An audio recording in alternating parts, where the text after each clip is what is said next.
नमस्ते। सोचिए अगर किसी की कोई ऐसी चीज जिसे सब कम ही समझते हों, वही उसकी सबसे बड़ी ताकत बन जाए तो? आज हम एक ऐसी ही कहानी सुनने वाले हैं, एक लड़के की कहानी, जिसके एक कारनामे ने पूरे गांव की सोच ही बदल कर रख दी। देखिए, ये जो लाइन है ना, ये तो जैसे इस कहानी का दिल है। ये हमें सीधे कहानी के अंदर ले जाती है और बताती है कि असली कीमत कोई बाहर से कैसा दिखता है उसकी नहीं होती, बल्कि अंदर की अच्छाई की होती है। तो चलिए, इसी के साथ कहानी में और गहरे उतरते हैं। तो इस कहानी का जो हीरो है, उसका नाम है चिंटू। बिल्कुल एक आम सा लड़का। लेकिन उसमें एक बात थी जो उसे सबसे अलग बनाती थी। और अफसोस की बात ये थी कि वही एक बात उसके लिए हर दिन एक नई मुश्किल खड़ी कर देती थी। क्या थी वो बात? वो थे उसके पैर, जो पूरे 18 इंच लंबे थे। अब ये सिर्फ एक नंबर नहीं है। सोचिए, एक भारी बोझ था जिसे वो हर पल, हर कदम पर ढो रहा था। उसका हर एक कदम, सच पूछे तो एक संघर्ष था। अब ऐसे में गांव में जीना चिंटू के लिए बिल्कुल भी आसान नहीं था। बच्चे हो या बड़े, सब उसे ताने मारते थे। तरह तरह की बातें। देखो आ गया ये बड़े पैरों वाला। अरे इसे देखते ही तो दिन खराब हो जाता है। यहाँ तक कि इसके पैरों को तो देखकर लगता है किसी शैतान के हैं। ये शब्द किसी तीर से कम नहीं थे जो हर रोज उसके दिल पर लगते थे। लेकिन इतनी सब मुश्किलों के बावजूद चिंटू ने हिम्मत नहीं हारी। कमाल की बात तो ये थी कि उसके अंदर एक गजब का आत्मविश्वास था। एक लड़का था अंकित, जो उसे सबसे ज्यादा चढ़ाता था। उसे दौड़ने के लिए ललकारता था। पर चिंटू शांत रहता। उसे पता था कि वो दूसरों से अलग है। और फिर कहानी का रुख बदलता है। सीन शिफ्ट होता है स्कूल की एक क्लास में, और यहां साइंस का एक मामूली सा चैप्टर चिंटू के लिए पूरी जिंदगी बदलने वाला ज्ञान बन जाता है। क्लास में टीचर पढ़ा रहे थे अनुकूलन के बारे में, मतलब एडेप्टेशन।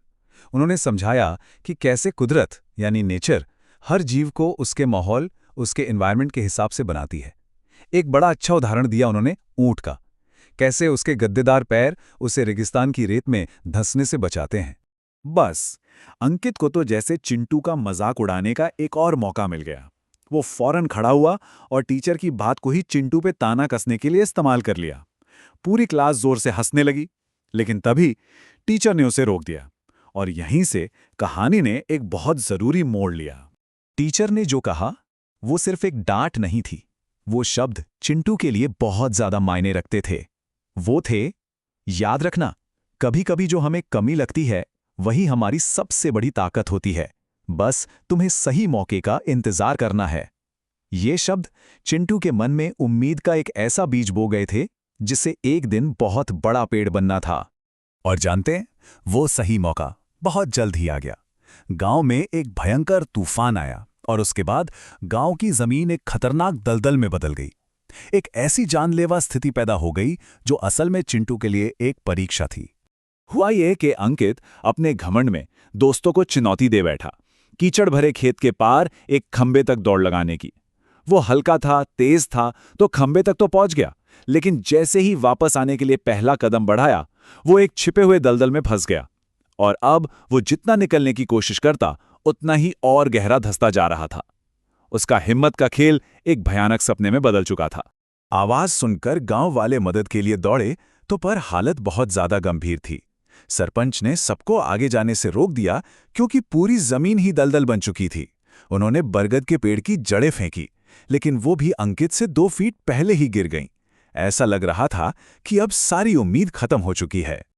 और ठीक उसी पल, जब सारी उम्मीदें दम तोड़ रही थीं, वहां चिंटू पहुंचता है। शायद यही वो पल था, यही वो सही मौका था जिसके बारे में उसके टीचर ने बात की थी। अब वक्त आ गया था उसकी कमी को उसकी सबसे बड़ी ताकत बनने का। चिंटू को फौरन अपने टीचर की वो साइंस वाली बात याद आई। उसके बड़े पैर मतलब ज्यादा सरफेस एरिया। इसका सीधा सा मतलब था कि उसका वजन एक जगह पर पड़ने के बजाय ज्यादा जगह पर फैलता था। बिल्कुल वैसे ही जैसे बर्फ पर चलने वाले खास जूते, स्नो शूज, काम करते हैं।